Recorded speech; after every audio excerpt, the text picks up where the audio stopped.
Mara Simba Joshua Mutale Budo amerisha mpira ule kibao kata.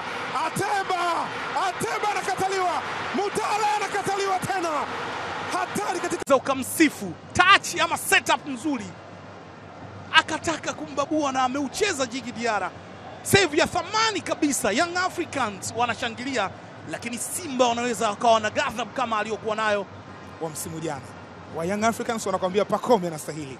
Katika nafasi ile Shomari Kapombe anakataliwa na Djigui Diarra. Bado mpira upo mchezoni. Kwa umakini wa kutupwa anaipangusa ile. Ni miongoni mwa walinda milango bora kabisa kuwahi kutokana. Kwa umakini wa kutupwa anaipangusa ile. Ni miongoni mwa walinda milango bora kabisa kuwahi kutokana.